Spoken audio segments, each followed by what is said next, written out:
le repitió este mandato a su esposa. ¿Y qué pasó? La serpiente, que era la más astuta de todos los animales, vino y logró robar y deturpar la palabra de Dios en la vida de la mujer. Y fíjese cómo ataca la serpiente el diablo. El diablo sigue con los mismos tipos de tentación para nosotros. Él sigue tratando de deturpar la palabra de Dios en nuestro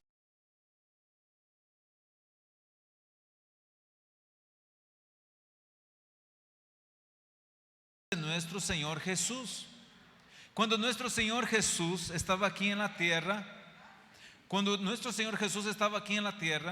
Él fue tentado por el diablo. Y al ser tentado por el diablo le dijo en una de las tentaciones: si tú eres el Hijo de Dios, échate para abajo, porque está escrito: a tus ángeles darás orden a tu respecto, a sus ángeles darás orden a tu respecto, para que no tropieces con el pie en piedra. Miren, el diablo estaba deturpando de nuevo la palabra de Dios en la vida. Quería deturpar la palabra de Dios con nuestro Señor Jesús. Así el enemigo va a venir y va a querer deturpar la palabra de Dios con usted.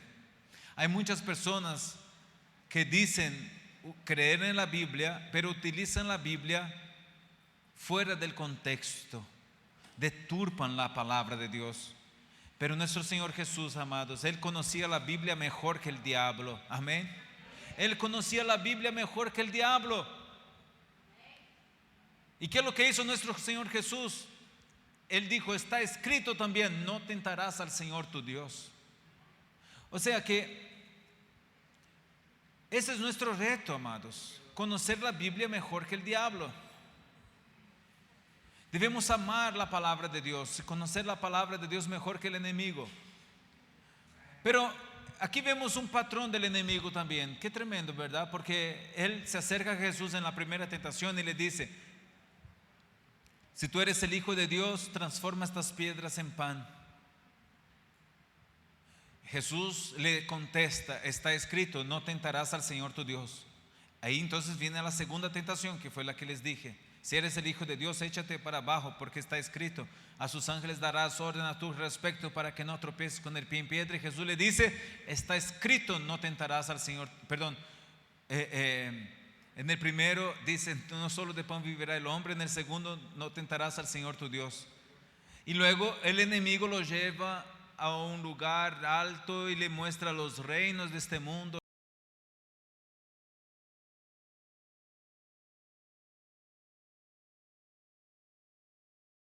Escrito: no tentarás al Señor tu Dios, adorarás y solo a Él servirás. Miren, amados, Jesús cómo venció las tentaciones del diablo. Perciba que las tentaciones del diablo, ellas vienen justamente tratando de atacar nuestra identidad. De la misma manera que él trató de atacar la identidad de Eva, diciendo: mira, ustedes no van a morir, ustedes van a ser como Dios. Identidad, van a ser como Dios. Usted tiene que saber quién es usted.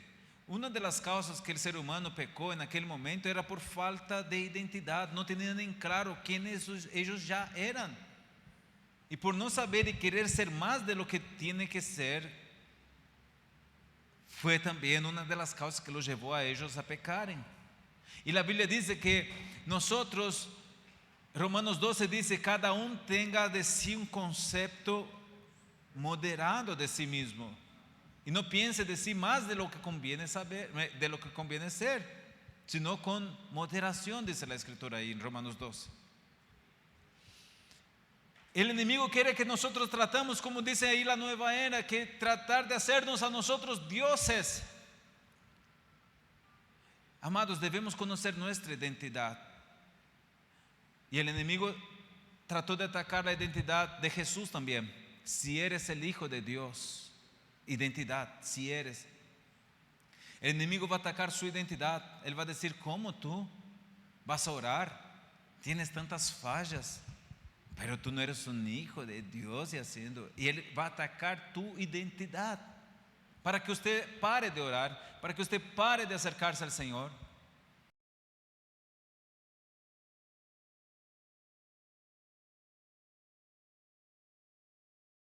más débil usted se pone y menos fuerza usted tiene para andar como Dios quiere que usted camine. Entonces, Jesucristo le contesta al diablo diciendo: está escrito, no solo de pan vivirá el hombre. Está escrito, no tentarás al Señor tu Dios. Está escrito, al Señor tu Dios adorarás y solo a Él servirás. ¿Qué es lo que Jesús está hablando? Él está citando pasajes de la Biblia. Está escrito, está escrito. ¿Por qué Jesús está citando pasajes de la Biblia? Porque la palabra de Dios es la arma que nosotros tenemos, es el arma que nosotros tenemos. Usted tiene un arma para vencer las tentaciones. Las tentaciones, ellas tienen dos tipos de fuentes diferentes. Pueden venir del diablo o pueden venir de nuestra propia carnalidad, que fue lo que les estaba compartiendo un momento anterior. Cuando las tentaciones vienen del diablo, fíjese, el diablo vino una vez. Jesús le citó la palabra que es nuestra arma. Efesios 6:17, la espada del Espíritu, que es la palabra de Dios.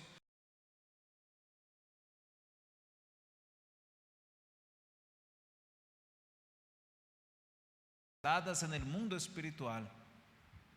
Y Dios quiere que su espada, su arma, esté bien afilada. Pero para muchos de nosotros, nuestra espada parece un cuchillo sin filo que ni consigue cortar el pan. Usted ahí trata de cortar el pan, no consigue ni abrir el pan. Así está la espada de muchos aquí. Un cuchillo sin filo. Tiene que afilar esa espada. Tiene que poner ahí cuando usted agarra la Biblia: Señor, habla conmigo, Señor. Y usted ahí viene con un lapicero: a ver, Señor, revélame tu palabra, dame sabiduría. Y usted ahí queda: ¿qué significa esto, Señor? Muéstrame, Señor, tu palabra. Es que lo que está haciendo usted, afilando su espada. Amén. Ok, entonces Jesús le da una espadada al diablo. Está escrito, no solo de pan vivirá el hombre. El diablo, fíjate, recibió ese ataque, pero volvió: échate para abajo, porque está escrito. Mire en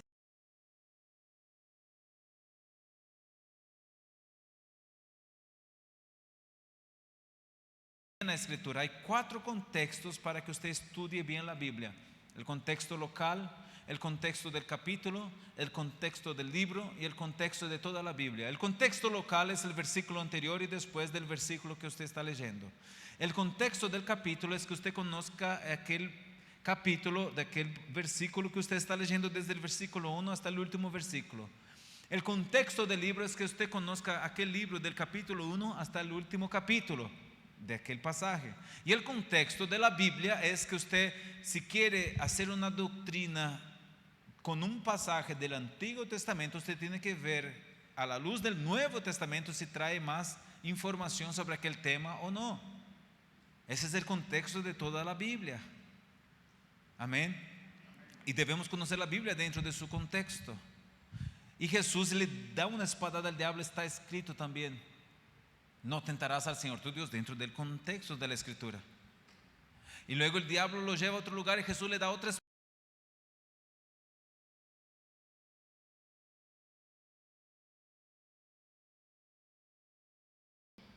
Jesús no huyó del diablo. Y la Biblia no nos enseña a usted y a mí a huir del diablo tampoco. La Biblia dice en 1 de Pedro 5:8: al cual resistidle firmes en la fe. Hay que resistir al diablo, no hay que huir del diablo. Hay que resistir firmes en la fe. Cuando Él venga a atacarle a usted, usted ahí con su espada cite versículos de la Biblia. Pero perciba que aunque Jesús no huyó del diablo, el diablo le dio una batalla a Jesús. Obviamente la perdió, pero ahí estuvo batallando con Jesús. Así, cuando usted se pone a enfrentar al enemigo, puede que él no se vaya en la primera vez que usted dice un versículo de la Biblia, porque él no se fue cuando Jesús dijo el primer versículo de la Biblia. Ahí volvió con otra tentación. Y Jesús le dice otro versículo de la Biblia y todavía no se fue. Y estuvo ahí, imagínense.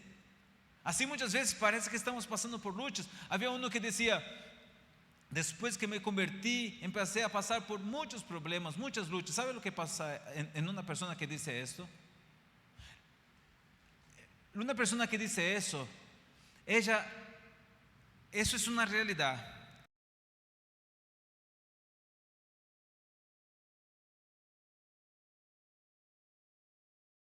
Antes ella estaba ciega para los problemas y no luchaba con las armas correctas, pero ahora sus ojos espirituales fueron abiertos y entonces ella está viendo los problemas. Pero muchas veces, en vez de tomar la actitud de luchar con las armas correctas, está luchando todavía como un bebé, no sabe cómo luchar, no sabe cómo batallar, y el enemigo se aprovecha de la persona cuando está todavía así. Pero ¿qué está pasando con esta persona? Sus ojos espirituales se abrieron para la realidad del mundo espiritual, para poder entonces batallar con las armas correctas. ¿Y cuáles son las armas correctas? 1 Corintios 10 dice la Biblia: las armas de nuestra milicia no son carnales, pero poderosas en Dios para destrucción de fortalezas. Tenemos armas espirituales poderosas, y justamente es la palabra de Dios, es un arma poderosa que Dios nos ha dado. Jesús entonces le da otra espadada, y la tercera espadada fue la que hizo con que el diablo se fuera. Pero él no huyó, el diablo tuvo que irse. Así usted no huya del diablo, no huya de las luchas espirituales, pero cite la palabra, batalle, y usted va a vencer en esa batalla, porque él ya fue vencido por nuestro Señor. Y dice la Biblia: ¿quién es el que vence el mundo sino el que es nacido de Dios? ¿Quién es el que vence el mundo sino que cree que Cristo vino en carne? Amén. Y esta es la victoria que vence al mundo. 1 de Juan 5, nuestra fe. Esa es nuestra victoria, nuestra fe. Ahora, cuando la tentación es carnal, la Biblia no nos enseña a nosotros a resistir.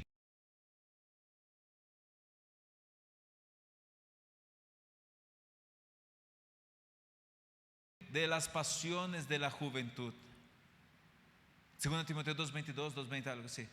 Huye de las pasiones de la juventud. Mira lo que tenemos que hacer nosotros: huir. Ahí ya hay que huir. No es que soy fuerte.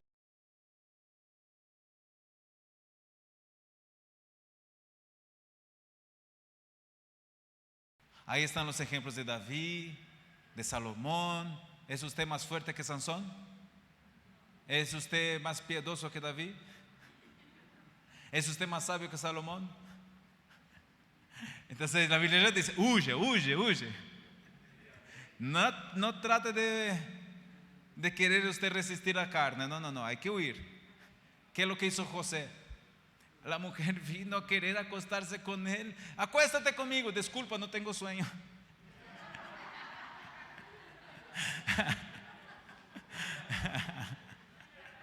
Huyó.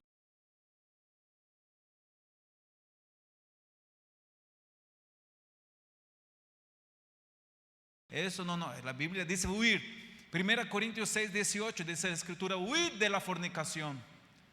¿Qué es lo que es fornicación? Relación sexual sin casarse. Mira, huid de la fornicación. No dice resiste, dice huye.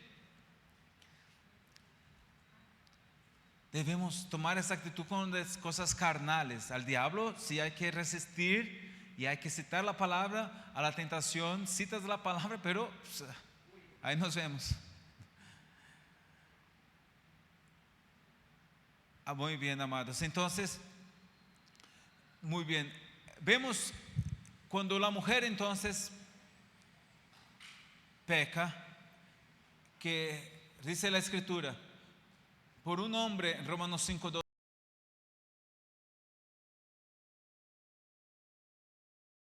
porque todos pecaron. Yo le pregunto, voy a hacer un juego con ustedes. Este juego es del psicólogo y los pacientes. Yo voy a ser el psicólogo, ustedes van a ser los pacientes, ¿está bien?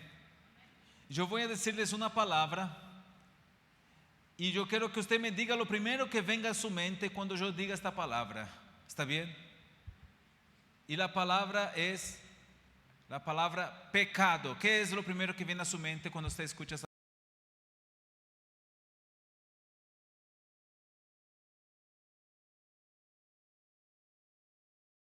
Diga alto, puede decir.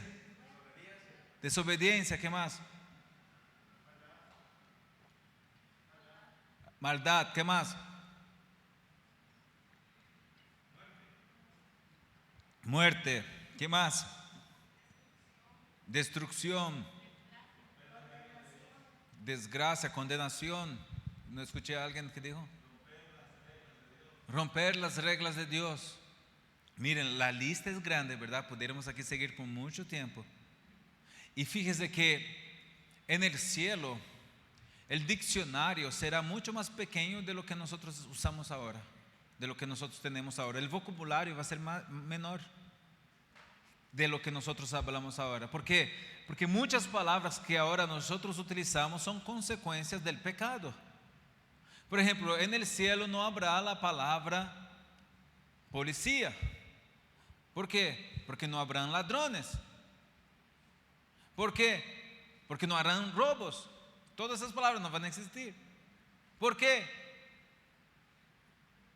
Porque ya, fíjate, no va a existir.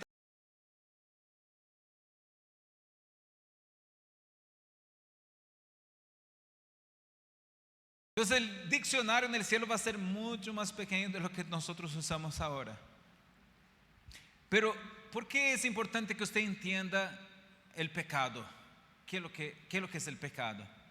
Y justamente la definición de pecado, una de ellas muy conocidas es no dar en el blanco. Supongamos que aquí fuera un blanco y usted tuviera un arco y flecha y tuviera que darle justamente aquí. Y usted con su arco y flecha le da, pasa por aquí, le da aquí, no le da aquí al blanco. Eso es pecado. Es no darle al blanco. Por ejemplo, Dios dice, no robes. Eso es dar al blanco, si usted obedece. Pero cuando usted roba, usted no le está dando al blanco.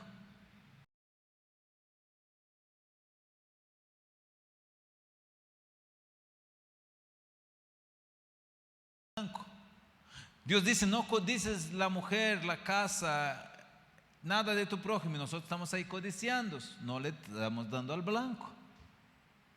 El pecado. Hay muchas personas que dicen, yo no robo, yo no mato, yo no uso drogas, yo no adultero, y piensa que no tienen pecado. Adán y Eva, cuando pecaron, ellos no robaron, ellos no mataron, ellos no adulteraron, ellos no usaron drogas, ellos no se emborracharon. ¿Cuál fue el pecado de ellos? Desobediencia.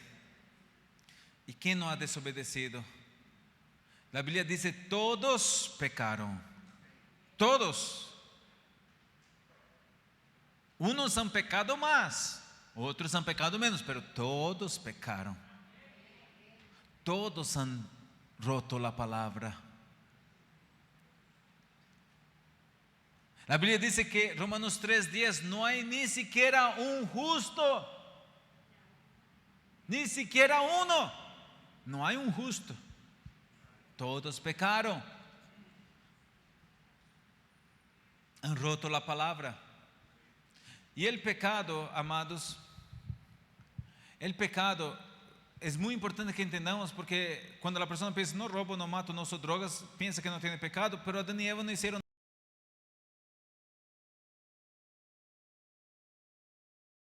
de lo que es el pecado. No han tenido entendimiento de la gravedad del pecado.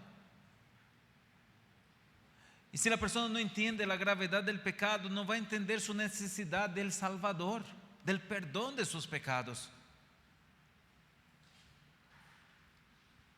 Entonces, imagínese usted, si para cada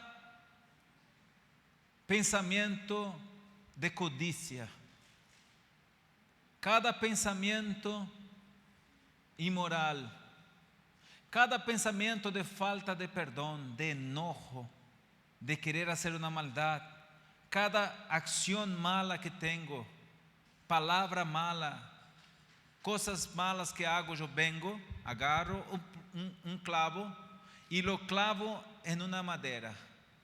Para cada pecado que hago, vengo, agarro un clavo y lo clavo en una madera. Y para cada acción buena,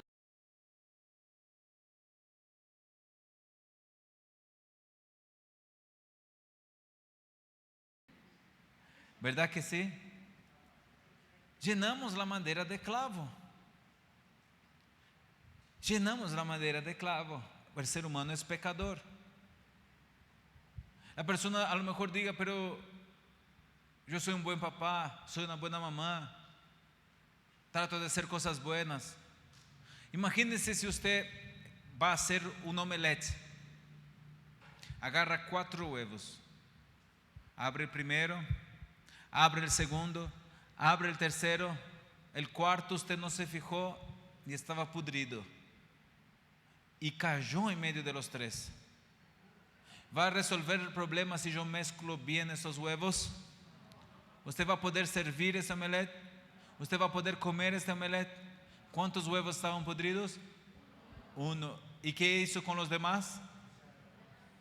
Los echó a perder. Así usted puede decirle a la persona, usted tiene cosas buenas. Qué bueno que usted es un buen papá, qué bueno que usted hace esto y aquello, pero usted también tiene el huevo podrido del pecado, que echa a perder todo lo bueno.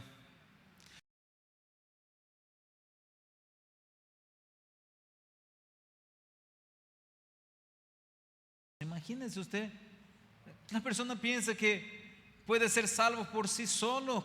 ¡Qué engaño! ¡Qué engaño! Nadie, ninguna persona puede ser salva por sí solo. No se deje engañar, es un falso fundamento. Tratar de ser salvos por sus propias obras es un falso fundamento. Si usted trata de ser salvo por sus propias obras, usted tiene que ser perfecto y nunca romper ningún mandamiento. ¿Y quién consigue hacer eso? Porque un solo mandamiento echa a perder, si usted rompe un solo, todos los demás. Nuestra justicia, nuestras obras de justicia son como las luces de los postes de la calle. Así son nuestras obras de justicia. Cuando sale la luz del sol, ¿qué hace con que esas luces se apagan todas? Y la justicia que Dios quiere que usted y yo tengamos es como la luz del sol. ¿Y quién de nosotros tiene esa justicia? ¿Quién de nosotros tiene esa capacidad de ser tan perfectos como esa luz del sol? Ninguno de nosotros, porque todos somos pecadores. No podemos salvarnos a nosotros mismos. Ustedes escucharon de lo que pasó hace algunos años en Chile, de 33 mineros que quedaron soterrados en una mina. Mira, eran 33 mineros que quedaron soterrados, la mina se cayó y quedaron ahí presos en esa mina, 33. Pero ¿sabe a qué distancia al interior de la tierra estaban ellos? Estaban ellos a 700 metros de profundidad. Imagínense usted, casi 1 kilómetro para abajo de la tierra.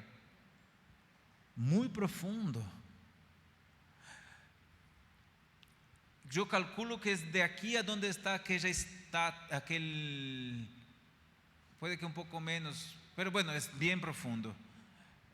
El parque aquí está a un lado, mire, de aquí al parque son como 150 metros, 100 metros. Imagínese 700 metros, 7 veces más allá. Para abajo. ¿Usted cree que si uno de aquellos 33 mineros dijera de la siguiente manera: mira, yo tengo una idea, yo voy a hacer un hoyo que con toda mi fuerza voy a ir romper y voy a llegar hasta la superficie y voy a salvar a nosotros 33? ¿Usted cree que lograría hacer ese hoyo? Trate de hacer un hoyo de 1 metro para abajo, él iba todavía contra la gravedad, rompiendo para arriba. Trate de hacer un hoyo de 1 metro para abajo aquí, ¿cómo usted va a ver qué difícil es? Imagínate, ¿a dónde iba a echar la tierra? No tenían comida, no tenían agua, iban a morir ahí, era imposible. Estaban en un hoyo sin luz. Pero estaba un grupo en la superficie que los estaban buscando. Y ahí estaban tratando de encontrarlos y los encontraron. Ellos escribieron en un papel: somos 33, estamos todos bien.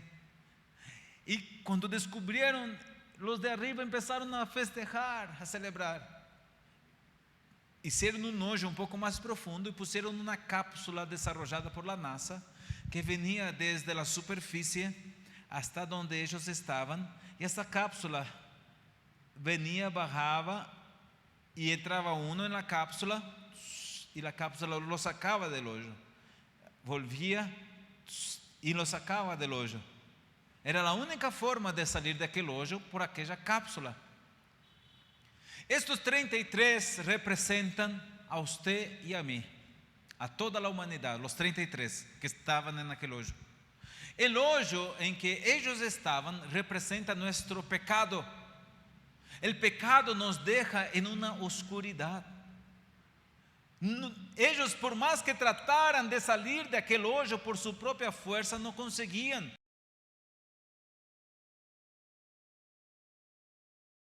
Sus propias fuerzas no consigue. Él está todavía preso en el hoyo del pecado, el ser humano. Va a morir en el pecado.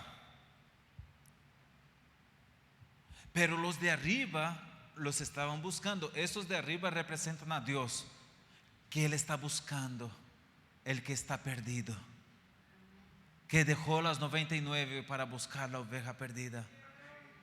Representa a Dios. Jesucristo dijo: yo vine a buscar y salvar al que está perdido. Dios está buscando a los que están perdidos.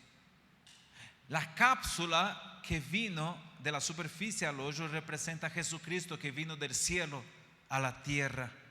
Solo había una manera de salir de aquel hoyo, era por la cápsula. Solo hay una manera de salir del hoyo del pecado, es por Jesucristo. Es el único que nos puede sacar del hoyo del pecado. Usted tiene que entrar en Jesucristo y no confía en sus obras para salir de allá. La cápsula, fíjese, ellos entraban en la cápsula y salían de aquel hoyo no porque eran buenos. La cápsula no les preguntaba si eran buenos o malos, no. Ellos tenían que entrar en la cápsula, entonces la cápsula los sacaba hacia arriba. Así usted puede salir del pecado e ir al cielo al reconocer sus errores y poner su fe en Jesucristo. Él es el único que puede sacarle a usted del hoyo de sus pecados. Miren qué tremendo está. Entonces, hermanos, el pecado muchas veces engaña a la persona. ¿Sabía? El pecado nos engaña. A veces uno piensa que pecando nos vamos a salir con la nuestra, ¿no? Que pecando no hay ningún problema. Pero la verdad es que el pecado siempre te está llevando a la muerte, siempre está robando tu potencial, siempre te está robando de que cumplas el llamado y el propósito de Dios. El pecado es así, amados hermanos. La Biblia dice en Hebreos 3:12: mirad que no haya en ninguno de vosotros un corazón malo y perverso para apartarse del Dios vivo. Dice la Escritura. Y no seamos engañados, no seamos endurecidos por el engaño del pecado. Mire, el pecado endurece el corazón. Así es lo que eso es lo que el pecado hace, endurece el corazón de la persona. Nos engaña. Obviamente el pecado tiene un placer, claro que sí, la Biblia no esconde eso tampoco. En Hebreos 11, verso 35 dice la Escritura que Moisés, siendo grande, rehusó ser llamado hijo de la hija de Faraón y prefirió sufrir con el pueblo de Dios a que tener los placeres momentáneos del pecado. O sea, la Biblia habla de que el pecado sí tiene un placer, pero la Biblia también dice que el placer del pecado es momentáneo. Y Moisés prefirió dejar esos placeres momentáneos y sufrir con el pueblo de Dios a que tener esos placeres momentáneos. Y Dios nos llama a nosotros, amados, a querer dejar esos placeres momentáneos para vivir algo que es por eterno, algo que es eterno. Ahora, habían dos ateos en el cielo. Habían dos ateos en el cielo. Y esos ateos en el cielo estaban aburridos, porque ellos no podían ver a Dios, porque solo los de limpio corazón ven a Dios. Ellos no podían robar, porque la Biblia dice que en el cielo no se roba ni se hurta. Ellos no podían tomar porque el reino de los cielos no es comida ni bebida, sino gozo, paz y alegría en el Espíritu. Estos allá borrachos en el cielo esos ateos estaban como dos borrachos que estaban aburridos en un barco porque sin querer entraron.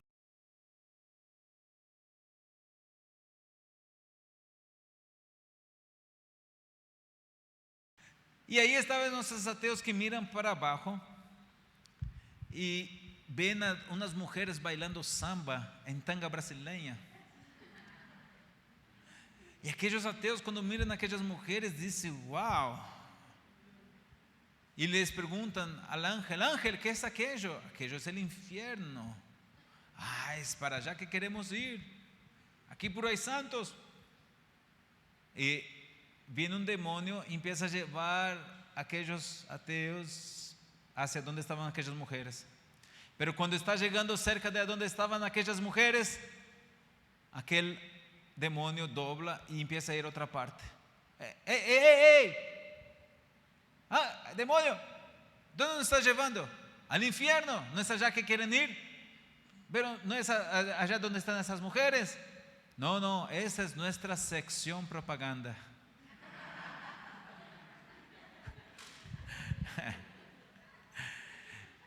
Y el enemigo es experto en marketing, en sección propaganda. Él te muestra: mira, haz esto, empieza a disfrutar, mira, tiene ese placer, tiene esto. Él ahí es experto en tratarnos de llevarnos al pecado, pero no nos muestra las consecuencias. No nos muestra la muerte que viene por medio de esas actitudes. Solo nos quiere incentivar esas cosas, pero no nos muestra la destrucción al final. Y muchas veces hemos caído en esos engaños del enemigo. Hemos sido engañados tantas veces, roto la cara tantas veces. Cuidado con la propaganda engañosa del enemigo. Había un muchacho que él fue a una panadería. Llegó ahí y mira la vitrina y vio que había una manteca. Y le dice al panadero: mira, ¿me puede dar esta manteca que está aquí en la vitrina? Y el panadero le dijo: mira, amigo, se nos acabó la manteca, y para no dejar la vitrina vacía, agarramos solo el papel de manteca y envolvimos un pedazo de madera, solo para adorno. No hay manteca, es papel nada más. Amigo, yo quiero esta manteca que está ahí. Ya le expliqué a usted, no es manteca, es solo madera en un papel de manteca. Yo quiero esta manteca. Bueno, entonces aquí está, llévesela. Y el hombre abre y ve que de verdad era un pedazo de madera envuelto en un papel de manteca. Era apariencia nada más. Así a veces nosotros vamos por la calle y vemos un chico y una chica en una moto y decimos: wow, qué manteca rica. Quiero esa manteca. Pero es solo un pedazo de madera envuelto en un papel de manteca. Es solo una apariencia. Uno piensa que ahí va a estar la vida. No está la vida ahí. Guárdese del engaño del pecado, de las apariencias del pecado. Guárdese de eso. No se deje engañar a usted. Amados, el pecado trajo la muerte. ¿Qué es lo que es la muerte? La muerte es la consecuencia, es la paga, es el resultado, es el salario del pecado. Eso es la muerte. O sea que el ser humano, toda la humanidad es pecadora. Y sabes, Dios, Él es justo. La Biblia dice: Dios es justo y ama la justicia. Salmo 11:7. Dios es justo. Dios le había dicho a Adán: Adán, no comas del árbol, porque el día que de él comieres vas a morir. Dios puso una sentencia y Dios tiene que cumplir su sentencia. Tiene que traer muerte por causa del pecado. El pecado, dice la Escritura en Romanos 6:23, la paga del pecado es la muerte.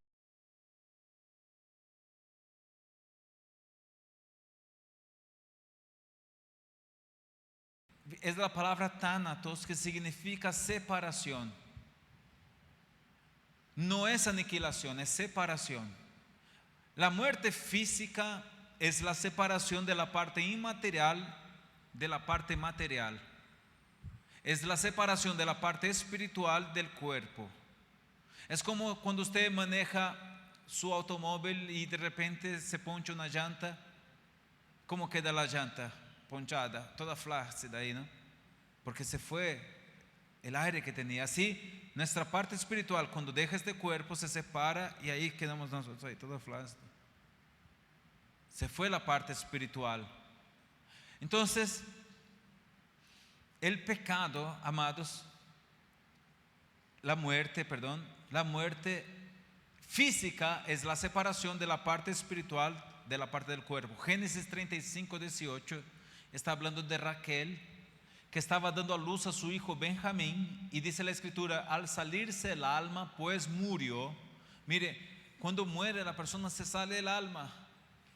Primera de Reyes 17, verso 21 dice que Elías fue a orar sobre el hijo de la viuda de Sarepta y el muchacho estaba muerto. Y dice la escritura que él hizo una oración a Dios y él dijo, Señor, te ruego que el alma del niño regrese al cuerpo. ¿Por qué? Porque él sabía que en el momento de la muerte hay una separación de la parte espiritual de la parte material. Y él oró, Señor, que el alma regrese al cuerpo. Y Dios escuchó la oración de Elías y el alma regresó al cuerpo y el muchacho resucitó.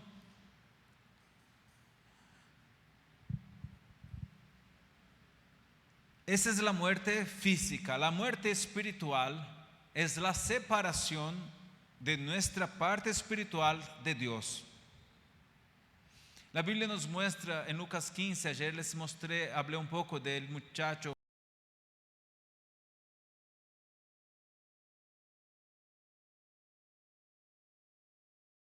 que perdió todo lo que tenía, estaba en el fondo del pozo, recapacitó, pudo ver que había tomado malas decisiones, se arrepintió, volvió a la casa del padre. El padre lo recibe de brazos abiertos, le da un beso, un abrazo, le cambia la ropa sucia, le pone ropa limpia, le pone un anillo en la mano, un calzado en los pies y dice, este es mi hijo, hagamos fiesta porque este mi hijo estaba muerto y revivió. Pero el hijo no estaba vivo mientras estaba haciendo sus cosas, porque el papá dijo que estaba muerto. ¿Sabe por qué? Porque cuando la persona está lejos de Dios, ella está muerta espiritualmente. Puede que aparentemente esté viva, pero está muerto espiritualmente. Dios había dicho a Adán, Adán, no comas porque el día que de él comieres morirás. Y Adán siguió vivo después de comer. ¿Qué muerte Dios estaba hablando? Espiritual. Alguien dijo así, no son solamente muertos los que están en una tumba fría, sino que son muertos todos aquellos que tienen el alma muerto, aunque estén vivos todavía. O sea que a veces usted mira a la persona por afuera y aparentemente está bien, pero por dentro está pudrido, está muerto, lleno de malos pensamientos, pornografía, malas palabras, enojo, está pudrido, muerto espiritualmente. La Biblia nos dice en Efesios 2:1, y Él os dio vida estando vosotros muertos en vuestros delitos y pecados. Mire, estábamos nosotros muertos en delitos y pecados, pero hemos recibido vida. Él nos dio vida. Nuestro mundo, amados, es como un gigante panteón. Así es nuestro mundo, llenos de muertos vivos, cadáveres ambulantes. Usted los mira por afuera, pero por dentro pudridos, muertos. Es el verdadero The Walking Dead. Ese es el verdadero, y el mundo ahí es el verdadero The Walking Dead. Si la persona no tiene a Cristo, amado, él está muerto en sus delitos y pecados. Por causa del pecado, de la desobediencia, de su rebelión, está muerto. Usted tiene que decirle a la persona, amigo, usted está muerto en sus pecados, pero Cristo puede darle vida a usted. Sus pecados le mantienen a usted esclavizado, pero Cristo puede hacerle a usted libre de sus pecados. La mala noticia y la buena noticia le compartimos a las personas. Ahora, Dios es justo. ¿Qué es lo que el pecado hace con el ser humano? El pecado lo lleva ¿a dónde? A la muerte física y espiritual. El pecado, aparte de llevarnos a la muerte, ¿qué más el pecado hace? Mire las consecuencias del pecado, es muerte. Pero también la Biblia dice en Isaías 59, versículo 1 y 2, que Dios no está con su oído sordo para que no pueda oír, ni con su mano cortada para que no pueda salvar. Pero vuestras iniquidades, dice la Biblia, hacen separación entre vosotros y vuestro Dios, y vuestros pecados encubren su rostro para que no les escuche. Mira lo que el pecado hace, trae separación. Cuando usted peca, usted está eligiendo separarse de Dios. Cuando el ser humano pecó, ellos tuvieron temor y miedo. Ay. Y Dios les pregunta, ¿qué pasó? ¿Por qué se esconden?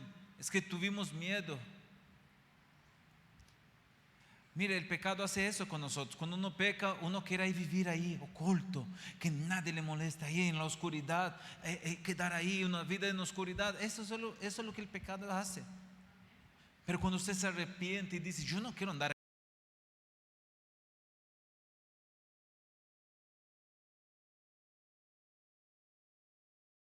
hay restauración para su vida. Venga a Jesús, no huya de Jesús.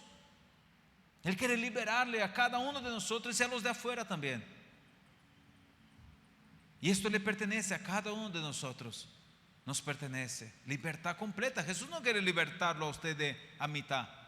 Él quiere libertarlo verdaderamente, completamente libre. Y quiere hacerle a usted tan libre, pero quiere hacerle a usted tan libre al punto de que usted tenga la libertad de decir no al pecado. Porque alguien que está esclavizado por el pecado no consigue decir no al pecado. Cuando aparece la tentación, ahí va. Uy, no, aquí me quedo. Y no consigue decir no al pecado porque está esclavizado del pecado. Pero Cristo quiere hacerle a usted tan libre al punto de que usted diga no al pecado. El pecado trae muerte, separación de Dios. El pecado nos lleva a un juicio. Hebreos 9:27 está destinado a los hombres morir en una sola vez, viniendo después de esto el juicio. Nos lleva a un juicio. Miren las consecuencias del pecado. Amados, Dios es justo, les he dicho a ustedes. Y Él tiene que condenar el pecado. No es que la persona es pecadora y no hay ningún problema. Tienen que venir consecuencias a este pecado. Y como Dios puede ser justo y misericordioso al mismo tiempo. Miren, voy a contarles una historia y con esta historia termino la segunda parte para que volvamos para la tercera parte. Y esta historia se trata de un muchacho llamado Gerardo. Gerardo era un alumno que muchas veces llegaba tarde en la escuela. Y por llegar tarde en la escuela, los demás alumnos que estaban ahí concentrados, cuando lo miraban entrar, siempre la clase perdía productividad. Entonces el profesor dijo, mira Gerardo, si tú llegas tarde un día más, voy a tener que llevarte a la oficina del director. Y vas a tener que sufrir las consecuencias. Gerardo, al otro día, el reloj era su árbitro. ¿Y qué pasó? Llegó tarde de nuevo.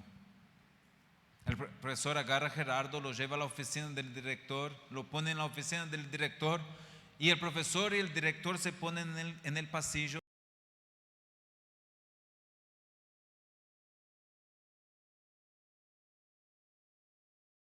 Dentro de la oficina, Gerardo empezaba a golpear la ventana. Empezaba a golpear la puerta, a patear y diciendo, sáquenme de aquí, ustedes son... Gerardo iba a sufrir consecuencias graves por su falta de responsabilidad con el horario, por su falta de respeto con las autoridades. Iba a sufrir consecuencias. Y usted y yo no somos diferentes de Gerardo. Nosotros, ¿qué horas empezamos esta clase? No, pero la segunda, esta segunda. 10, 10, 10, 14. Sí, entonces voy a terminar ya. Mire, nosotros no somos diferentes de Gerardo. Hemos pecado en contra de un Dios santo. El problema del pecado, ¿sabe cuál es el problema del pecado? Que el pecado no es contra una otra persona. El pecado es contra Dios. Y Dios, Él es eterno. Y por pecar contra alguien que es eterno, las consecuencias de este pecado son eternas también. Una cosa es que yo tengo un problema con una persona que esté en condición de calle.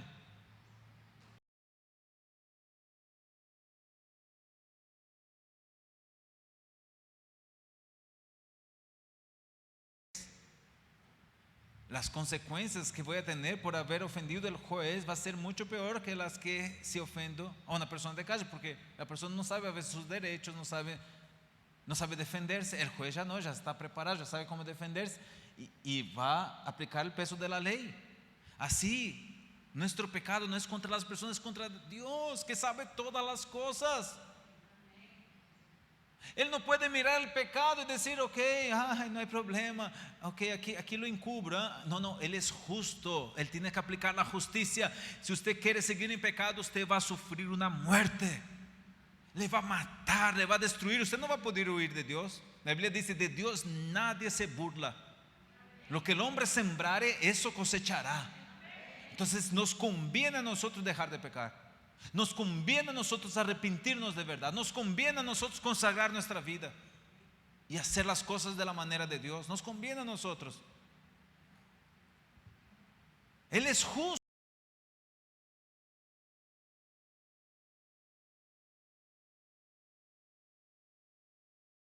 Contra un Dios santo, las consecuencias de nuestro pecado, como estaba este muchacho, iba a sufrir las consecuencias. ¿Cómo Dios podía mostrar su justicia y su misericordia al mismo tiempo? Y de eso vamos a hablar en la próxima clase. Amén. Vamos a ponernos de pie. Póngase de pie, estire sus brazos, estírese, confíe en su desodorante.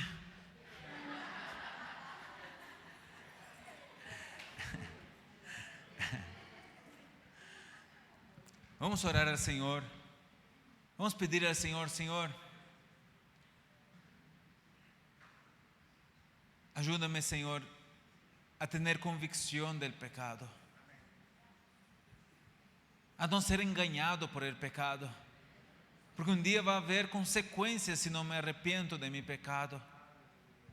No me puedo burlar de ti, Señor. No quiero burlar de ti, Señor. Yo quiero respetarte, yo quiero amarte. Yo quiero, Señor, andar cerca de ti. El pecado me aleja de ti, Señor. ¿Y cuántas veces he elegido el camino del pecado? Empieza a hablar con el Señor. Padre, en el nombre de Jesús, gracias, Señor, por tu palabra. Señor, en el nombre de Jesús, ayúdanos, Señor, a tener tu palabra en nuestro corazón, a almacenar tu palabra en nuestra mente, en nuestra vida. Señor, en el nombre de Jesús, ayúdanos, Dios, a arrepentirnos de corazón, Padre. Libértanos, Jesús. Oh Dios, gracias, Señor, por tu palabra. Cuántas veces, Señor, hemos permitido, Señor, ser engañados, pero quebranta nuestro corazón y que podamos recapacitar y que podamos, Señor, elegir entrar por la puerta angosta. Gracias, Padre, por tu palabra. A ti damos toda gloria y toda honra, Señor. En el nombre de Jesús, siga hablando con nosotros, Padre. En el nombre de Jesús. Mire, amados, 11:09. Muy bien, estamos llegando. Amados, yo pudiera estar aquí todo el día hablando muchos otros temas todavía.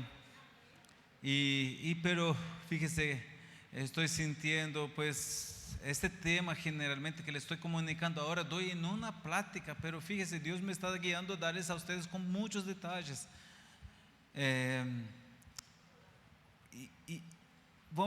quisiera la ayuda de ustedes para poner algunos versículos, ¿está bien? Muy bien, amados, yo le estaba hablando de Gerardo, que Gerardo, ¿se acuerdan de él? Él estaba en la oficina del director y Gerardo iba a sufrir la consecuencia, ¿verdad? Por su mala actitud. Y nosotros, les decía, no somos diferentes de Gerardo. Hemos pecado en contra de un Dios santo, un Dios justo, que va a traer las consecuencias. Y Gerardo, el castigo vino. Pero ¿sabe quién sufrió el castigo?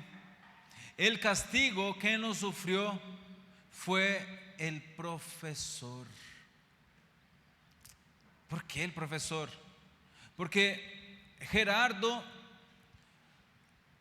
estaba con el director y el profesor, que eran cristianos y que quería mostrarle a Gerardo, esos dos, el director y el profesor, quería mostrarles a Gerardo que de la misma manera que Gerardo merecía el castigo y el profesor estaba sufriendo el castigo, de la misma manera Cristo había muerto por Gerardo, siendo que él debería haber muerto. Por eso el profesor sufrió el castigo, para pasarle la lección a Gerardo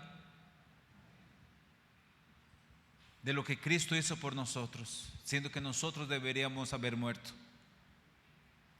Ahora yo les voy a mostrar aquí algunos versículos y yo quiero que ustedes me contesten dos preguntas con estos versículos.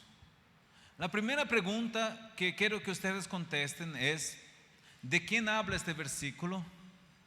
Y la segunda pregunta es: ¿qué dice este versículo con respecto a lo que hace separación entre nosotros y Dios? ¿Qué es lo que hace separación?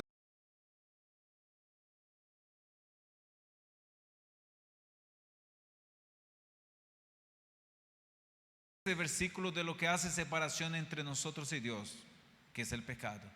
El primer versículo está en 2 de Corintios, capítulo 5, versículo 21. Aquí yo quiero que me contesten estas dos preguntas. ¿De quién habla este versículo? Este versículo es un versículo muy importante. Los voy a agarrar ahora mirando por la perspectiva de lo que Cristo, bueno, ya le estoy dando la respuesta. Mejor aquí ustedes lo vean. Vamos a verlo aquí. Ahora, todos leemos en voz alta el versículo que está en la pantalla.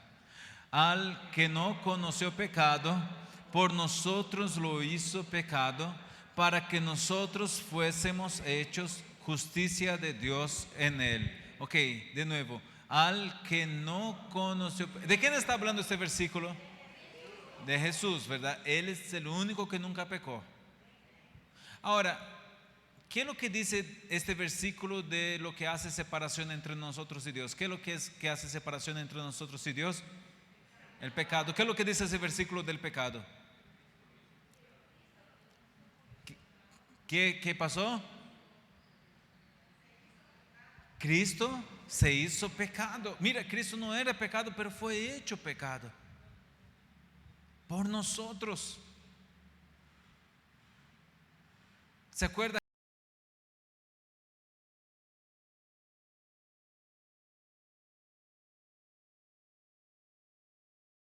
Otro versículo, 1 de Pedro 3:18. Aquí en 1 de Pedro 3:18, la escritura nos muestra, aquí yo quiero que me contesten de nuevo estas dos preguntas: ¿de quién habla este versículo? ¿Y qué es lo que dice este versículo con respecto a lo que hace separación entre nosotros y Dios, que es nuestro pecado? 1 de Pedro 3:18. Eso, porque también Cristo padeció una sola vez por los pecados. Opa, ¿de quién está hablando ahí? De Cristo, ¿ok? ¿Qué es lo que habla de lo que hace separación entre nosotros y Dios, que es el pecado? ¿Qué es lo que hizo? No, ¿qué es lo que Jesús hizo aquí?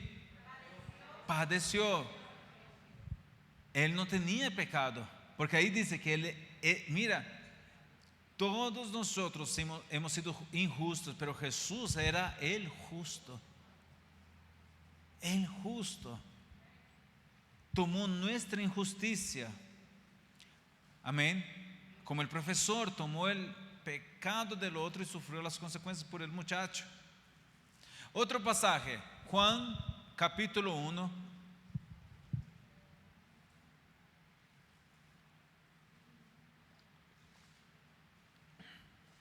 Versículo 29. De nuevo, ¿de quién habla este versículo y qué dice este versículo con respecto a lo que hace separación entre nosotros y Dios? Juan el Bautista está diciendo estas palabras. Y es justamente cuando Jesús se acerca para bautizarse. Y mira, cuando él ve a Jesús que se acerca a él para bautizarse, él dice de Jesús, mira, he aquí, ¿verdad? Un pasaje muy conocido, muy importante, Juan 1:29. Y Jesús dice estas palabras, Juan: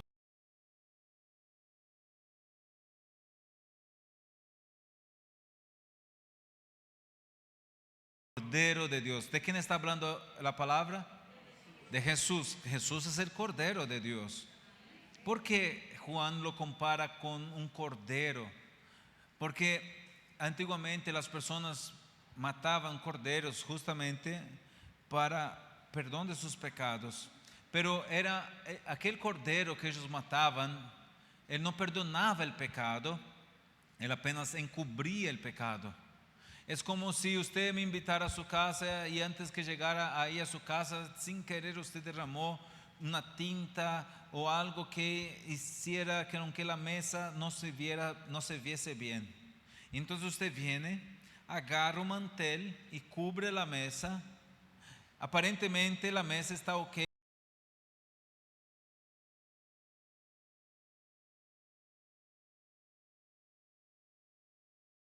Sacrificio de los animales antes de Cristo. No perdonaban, solo encubrían el pecado. Pero cuando Juan ve a Jesús, dice: he aquí ahora el Cordero de Dios. ¿Qué es lo que dice de lo que hace separación entre nosotros y Dios de este versículo? ¿Qué es lo que hace? ¿Qué es lo que dice ese pasaje? Quita. Ahora no solo encubre, Él quita el pecado del ser humano. Amén. Él quita el pecado de nuestras vidas y del mundo. Ellos tenían un animal que era sacrificado por la familia, otro animal que era sacrificado por la nación. Pero aquí Jesús es el Cordero que quita el pecado del mundo. Por eso nosotros aquí en El Salvador podemos confiar en Jesucristo y anunciar este evangelio, porque es del mundo. Yo en Brasil recibí a Cristo y mi vida cambió, y que Jesús quita el pecado del mundo. Amén. Entonces Jesús quita el pecado del mundo. ¿Ya vio qué es lo que Él hace con nuestro pecado? Un otro pasaje, Isaías capítulo 53, versículos 4 y 5. En este pasaje de Isaías, el libro de Isaías es conocido como el Evangelio del Antiguo Testamento. De tanto que habla de Jesucristo, el libro de Isaías. Y aquí en Isaías 53 también es un pasaje muy conocido que tenemos nosotros.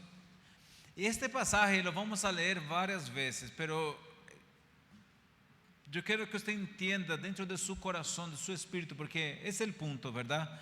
Que la palabra llegue a nuestro corazón, que nosotros de verdad seamos cambiados por la palabra. Amén.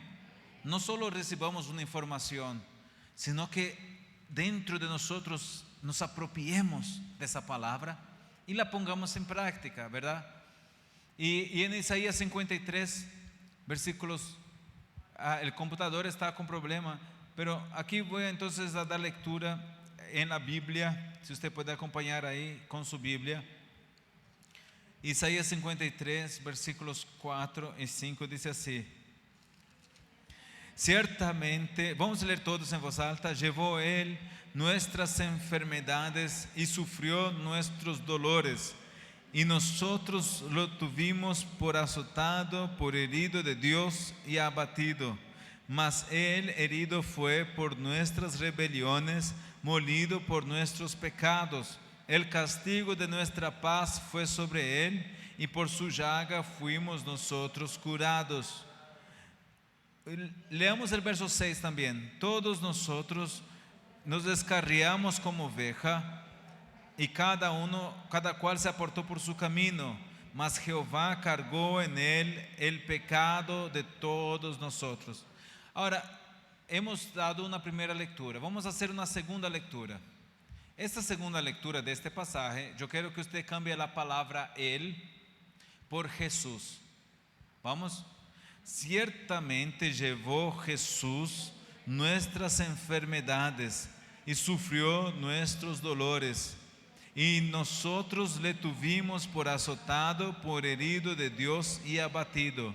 Mas Jesús herido fue por nuestras rebeliones, molido por nuestros pecados. El castigo de nuestra paz fue sobre Jesús, y por sus llagas fuimos nosotros.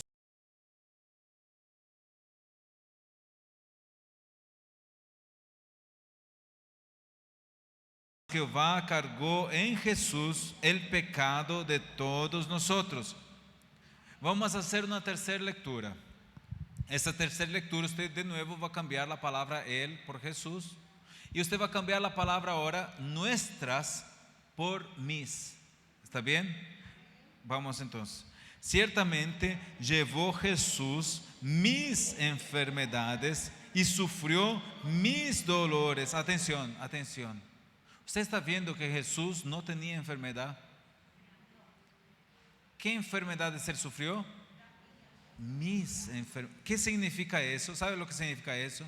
Cuando aparezca una enfermedad en su cuerpo, cuando aparezca un dolor en su cuerpo, usted sepa que Jesús llevó mis enfermedades, llevó mis dolores, y eso es para usted.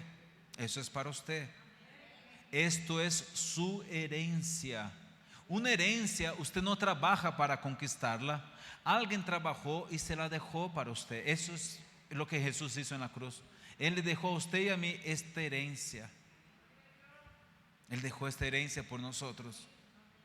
Ahora, esta herencia que Él dejó por nosotros, muchas veces nosotros no nos apropiamos de ella. ¿Saben por qué hay muchos milagros en África? Porque allá, cuando alguien se enferma, lo primero que hacen es orar, reprender la enfermedad.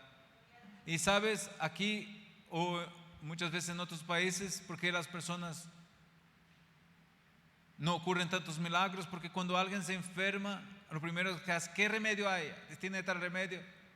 En vez de orar, en vez de reprender la enfermedad, en vez de decir soy sano por la llaga de Cristo, enfermedad, dolor, no te acepto en mi cuerpo, te vas de mi vida en el nombre de Jesús, te reprendo ahora fuera. Y usted ordenar a la enfermedad que se vaya por lo que Cristo hizo por usted. Apropíese de lo que Cristo hizo por usted, llevando sus dolores, llevando sus enfermedades. Y es esto lo que la Biblia dice, su herencia. Es su herencia. No permita con que el enemigo robe su herencia. Usted no es un enfermo que busca sanidad. Usted ya fue sano por la llaga de Cristo, y el enemigo quiere robar su salud. No permita con que el enemigo robe su herencia. No permita con que él robe su herencia. Si ha venido la dolencia, si ha venido la enfermedad, usted diga, yo no me quedo con lo que me dijo el médico, yo no me quedo con lo que miran mis ojos, yo me quedo en la palabra de Dios, y esta enfermedad se va de mi vida. En el nombre de Jesús soy sano. Fuera enfermedad.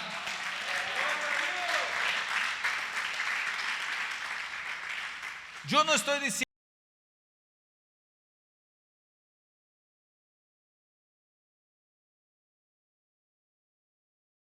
usted no da el paso de fe de decir fuera enfermedad. No, usted se conforma ahí, ay, no sé, que no, lucha hasta el final.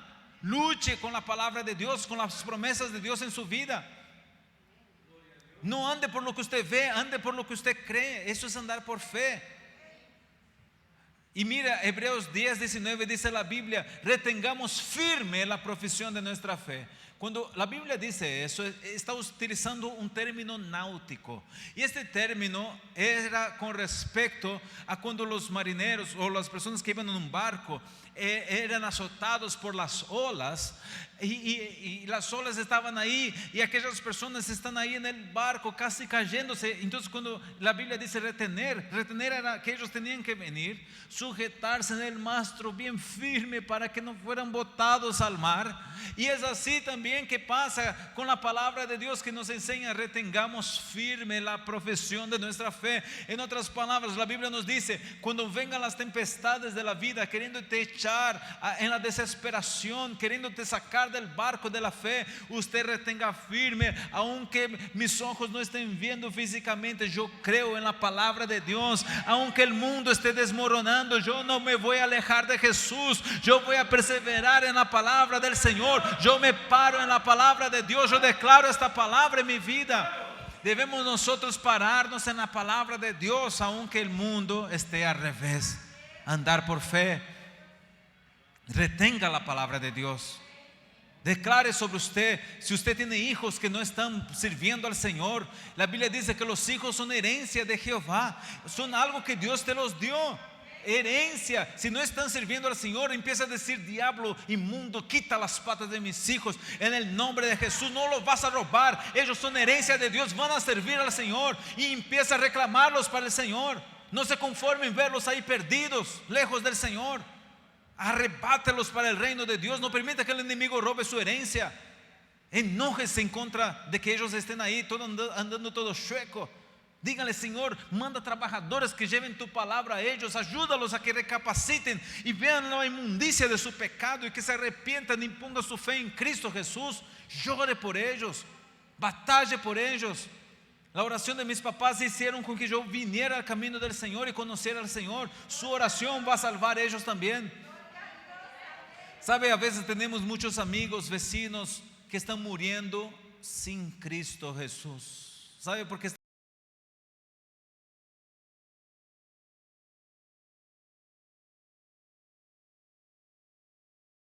Debemos orar por nuestros vecinos, nuestros familiares, y decir: Señor, ellos no van a morir sin antes que tengan un encuentro con Jesucristo.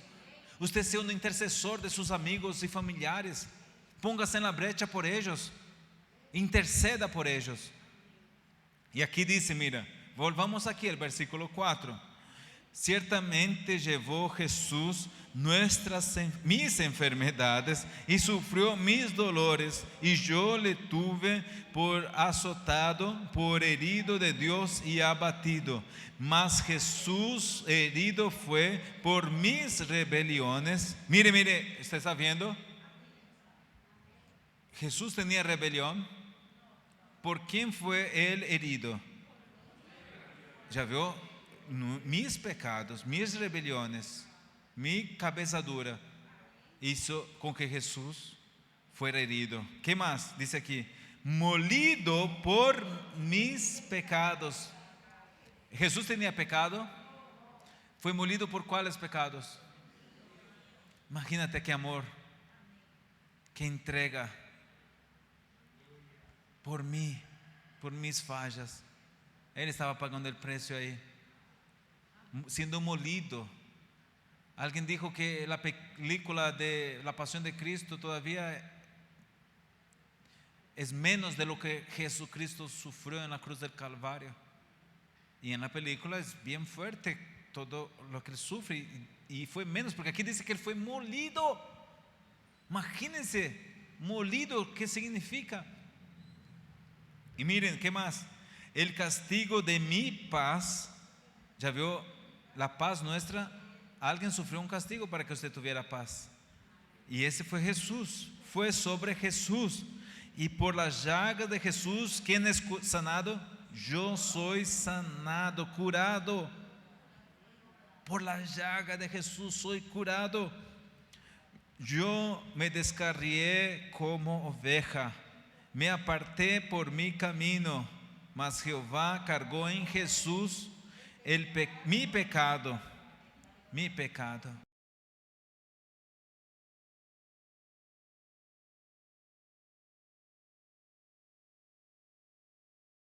representa nuestra vida y este libro representa nuestros pecados. ¿Ok? Nuestros pecados están con nosotros, hacen parte de nuestra naturaleza. ¿Peco porque soy pecador o soy pecador porque peco? Si yo digo soy pecador porque peco, estoy diciendo que el pecado es nada más una actitud de lo que yo hago. Pero si entiendo que yo peco porque soy pecador, que es parte de mi naturaleza, entiendo que el pecado es consecuencia de lo que yo soy. Y esa es la realidad. Ahora, Cristo quiere cambiar esa naturaleza nuestra, dándonos una nueva naturaleza, una nueva vida. La Escritura dice, si alguno está en Cristo, nueva criatura es. Mire, Dios quiere hacer justamente eso, una nueva persona, una nueva naturaleza. Entonces, ¿cómo el Señor hace eso? Esta mano derecha entonces representa a nosotros, esta mano izquierda representa a Dios. Así el pecado nos aparta de Dios, nos hace separación entre nosotros y Dios. Pero dice la Biblia que nuestro pecado fue puesto en Jesús. Nuestro pecado fue puesto en Jesús. Cargó nuestros pecados. ¿Cómo está esta mano ahora? Libre, ¿verdad? Está libre. Eso pasa cuando usted cree en Cristo Jesús. Sus pecados que estaban en usted son puestos en Jesús y Él le hace a usted una persona libre. Libre. El pasaje que leímos hace poco que decía, al que no conoció pecado, lo hizo pecado por nosotros, para que nosotros fuésemos hechos la justicia de Dios en Él. El que no conoció pecado, ¿quién es? Jesús. Fue hecho pecado por nosotros. ¿Y qué pasó cuando Él fue hecho pecado por nosotros? Mire, la justicia de Dios, para que nosotros fuésemos hechos la justicia de Dios. Cristo, cuando usted cree en Él, Él tomó ya tus pecados, ya pagó el precio. Pero no solo tomó tus pecados, sino que Él en cambio te da ahora su justicia. Porque para que usted vaya al cielo, usted no solo necesita perdón de pecados, usted necesita también de justicia. Usted no es justo, pero usted es justificado. Y cuando usted recibe esta justificación, usted puede ir al cielo. ¿Sabe lo que es la justificación? La justificación significa tener la capacidad de pararse delante de Dios como si usted nunca hubiera.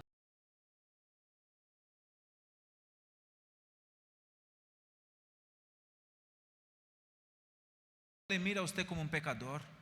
Dios le mira a usted como su hijo por la sangre de Cristo, como alguien que fue justificado.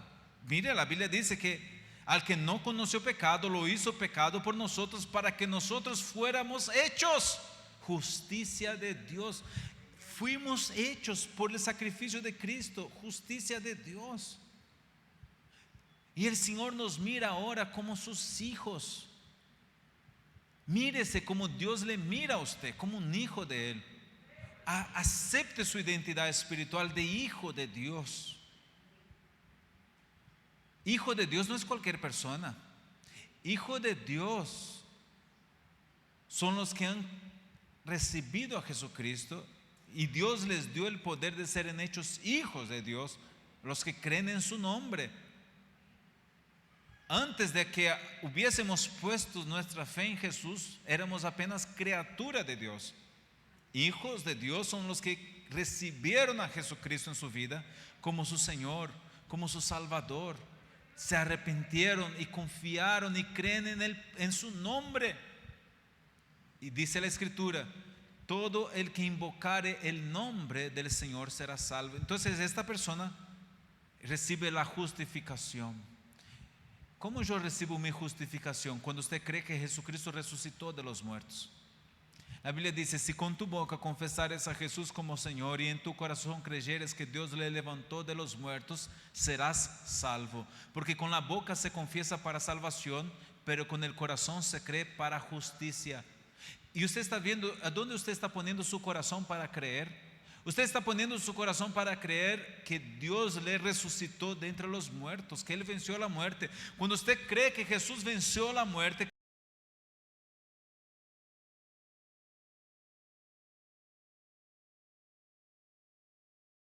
en Romanos 5:1 dice la Biblia, tenemos paz para con Dios, siendo justificados por la fe, tenemos paz para con Dios. Mira, siendo justificados por fe. Mira cómo usted recibe justificación. No somos justos, recibimos justificación. ¿Cómo? Por fe. Romanos 5:9 dice la Escritura, luego mucho más, siendo ahora salvos por su sangre, siendo justificados, por su sangre, también seremos salvos de la ira. Siendo mucho más ahora justificados por su sangre. Mire, la fe, la sangre de Cristo, la resurrección de Jesús, trabajan en conjunto para darle a usted justificación.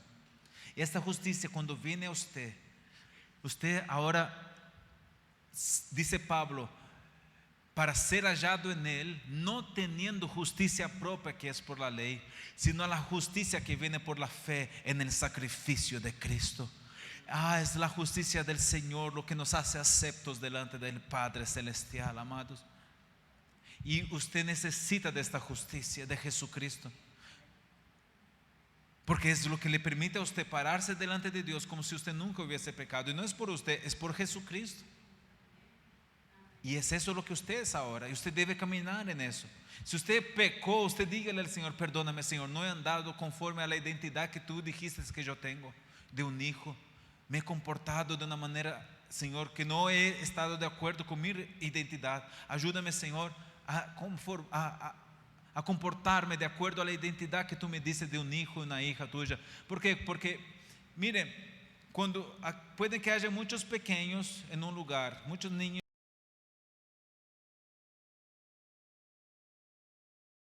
específica como papá. ¿Cómo yo sé cuando alguien es hijo de otra persona? Cuando hago un teste de ADN, ¿verdad? Hago un teste de ADN, entonces checo si de verdad que él es el papá o no.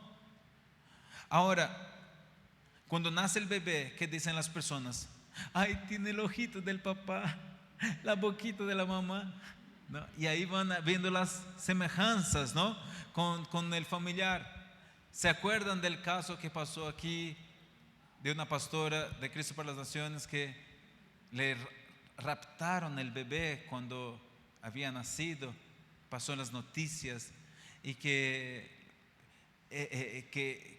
decían que aquel era el bebé de ella, pero no era, le habían cambiado el bebé ahí en la maternidad. Imagínense. Yo estuve orando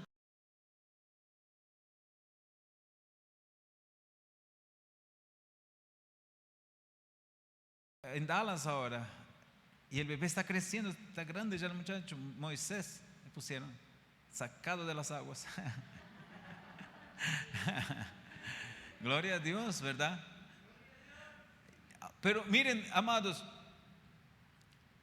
si usted es hijo de Dios, las personas van a mirarlo y van a decir, él es diferente, ella es diferente, él se comporta diferente, él habla diferente, hay algo en él que es diferente. ¿Qué lo que es la naturaleza? Las personas verán a Dios en su vida. A unas personas que pensaban en hacer mal a Jesús, Jesucristo dijo, ustedes son hijos del diablo, le dijo a esas personas. Imagina, querían hacer cosas malas, Jesús les dice, ustedes son hijos del diablo. O sea, no eran hijos de Dios. Fíjense, hijo de Dios no es cualquier persona. Y quieren hacer las obras de su padre, el diablo. Fue homicida desde el principio, y así ustedes quieren matarme. Mira, amados, usted y yo tenemos una palabra que es el mensaje del Evangelio. ¿Cuál es el mensaje del Evangelio? El mensaje del Evangelio es que aunque somos pecadores, aunque el pecado hace parte de nuestra naturaleza y nos lleva a la muerte, hay una esperanza. Cristo vino a morir por nuestros pecados. Él vino a sufrir por nuestras fallas. Él vino a morir por nuestros errores. Y dice la Escritura en Isaías 1, vengan, aunque sus pecados sean rojos, se convertirán como una blanca una blanca nieve. Fíjese, la Biblia nos llama a venir, aunque nuestros pecados sean de lo peor, dice la Escritura, porque de tal manera amó Dios al mundo que ha dado a su Hijo unigénito.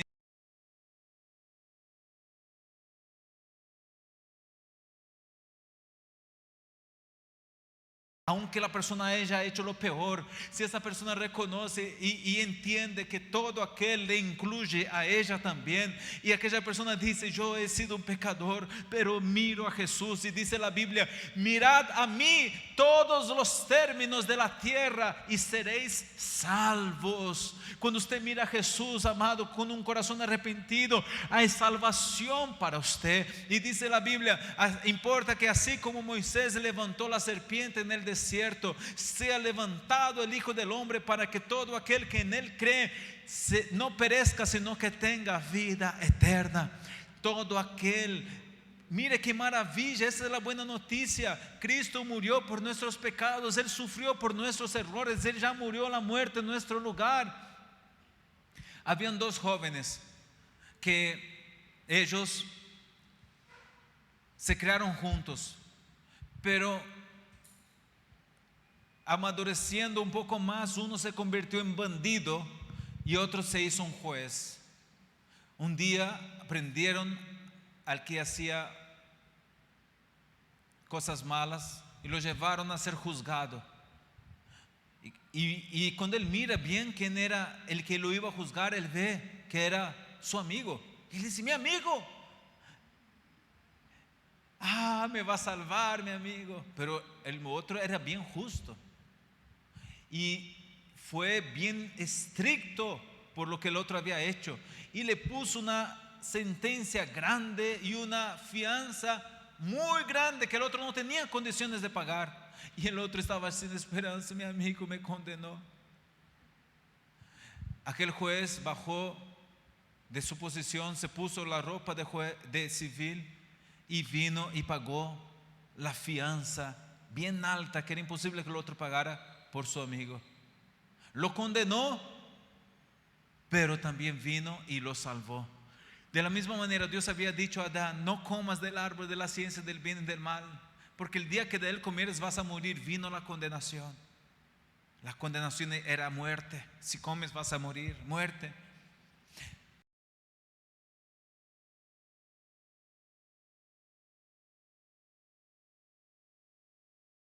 Nuestros pecados, nos condenó, pero nos salvó en la persona de Jesucristo. Cuando la persona cree en eso, se convierte en un hijo de Dios. ¿Cómo se convierte una persona en un hijo de Dios?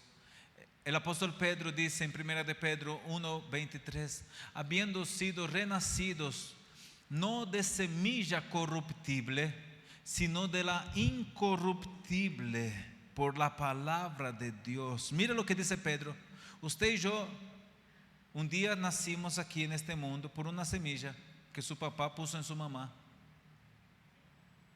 y hemos nacido aquí en este mundo. Pero esta semilla es corruptible.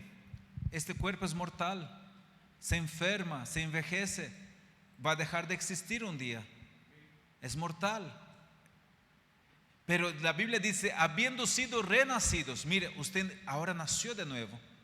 No que nació de nuevo físicamente, pero hubo un nacimiento dentro de usted. Usted recibió una nueva vida. ¿Cómo usted recibió esa nueva vida? ¿Cómo usted nació de nuevo? No de semilla corruptible, dice la Biblia, pero de la incorruptible, de la palabra.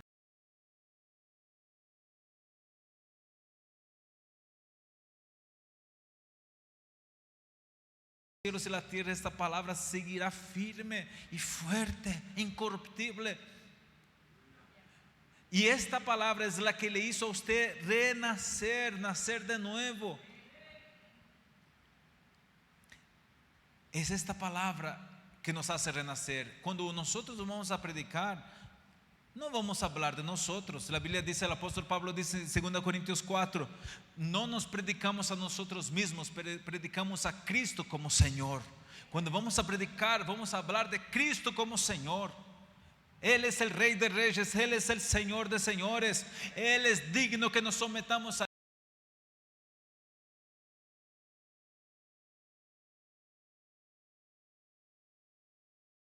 Él, señores. Y sabe, eso es tan poderoso que usted entienda el señorío de Cristo. Dice la Biblia en Romanos 10:9: si con tu boca confesares a Jesús como tu Señor, mire, hay que confesar con la boca.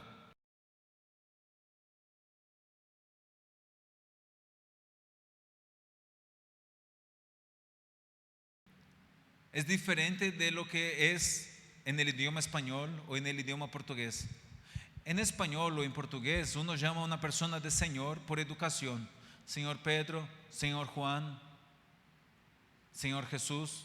Pero en el idioma griego la palabra Señor es la palabra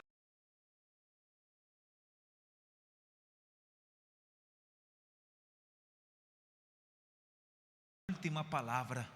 Esa es la palabra Señor. Entonces cuando la persona dice, confiesa con su boca, Jesús es el Señor, en otras palabras ella está diciendo, Jesús es ahora el que da la última palabra en mi vida. Es el Rey de mi vida. Yo vivo para obedecerle a Él, para someterme a Él. Ya no soy yo el dueño de mi vida, Él es el dueño de mi vida.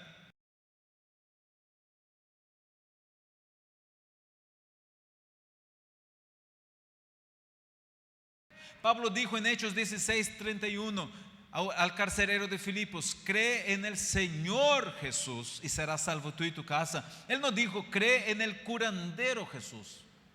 ¿Qué es lo que él dijo? Cree en el Señor. ¿Por qué? Porque hay gente que viene a la iglesia y puede que tenga esa persona un dolor, una necesidad, y dice, ay Jesús, sáname. Y Jesús viene y puede que le sane a esta persona. Pero una vez que esta persona recibe sanidad,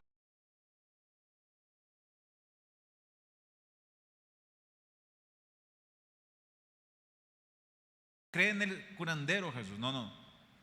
La Biblia dice cree en el Señor. Jesús no solo quiere darle un milagro a usted y después que usted se vaya. No, Jesús quiere su vida entera y por siempre. Que por siempre usted siga sus pasos, sea un discípulo del Señor que persevere hasta el final, con Él como Señor de su vida. Yo estuve predicando en Inglaterra. En Inglaterra está la reina de Inglaterra. Cuando la reina pasa, las personas le echan flores a la reina y dicen, Dios salve a la reina, y echan flores a la reina. Pero quien manda en el país no.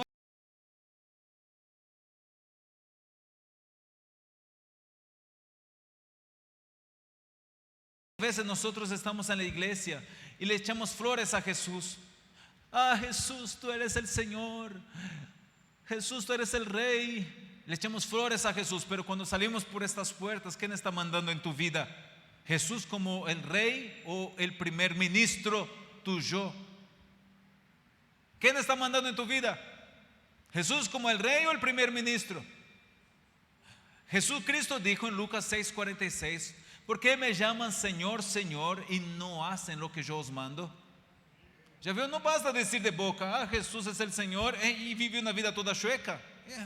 Jesús, ¿por qué me llamas de Señor?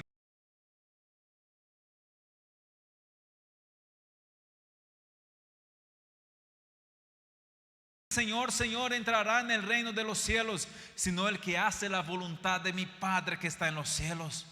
No basta que usted diga Señor solo de boca y vive una vida toda chueca.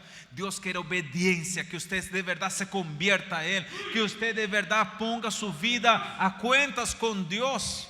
Porque cuando usted de verdad pone su vida a cuentas con el Señor y se arrepiente de sus pecados y dice, ¿qué va a mandar en mi vida a partir de hoy? Es Él como el Señor, ya no soy yo el dueño de mi vida, no voy a ser un religioso nada más, sino que yo voy a negar a mí mismo y voy a obedecer al Señor. Y fíjate,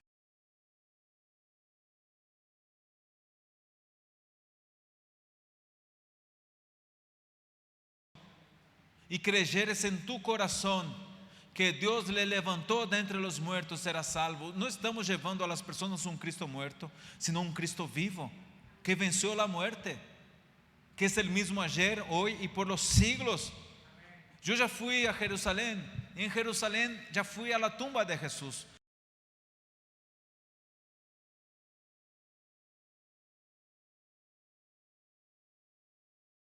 Está vivo, venció la muerte.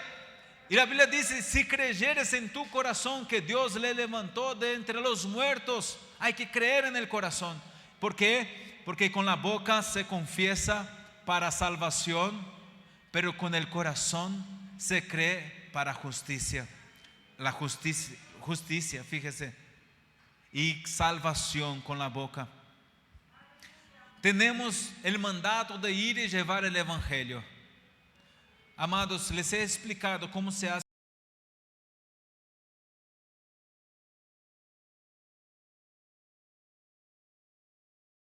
su justicia, y en Cristo Jesús Dios mostró su misericordia. Él mostró en Cristo Jesús su justicia, condenando al pecado, y su misericordia, perdonando al pecador. Entonces, cuando un pecador viene a Jesucristo y pone su fe en Jesucristo, ahí está la justicia.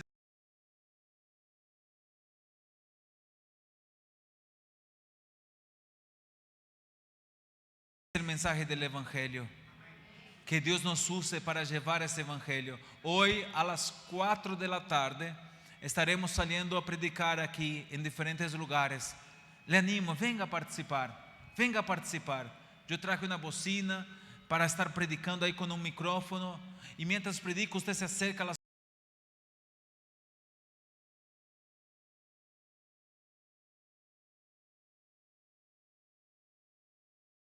reunir aquí. Entonces les espero aquí a las 4 de la tarde. La Biblia dice en Romanos 8:19, porque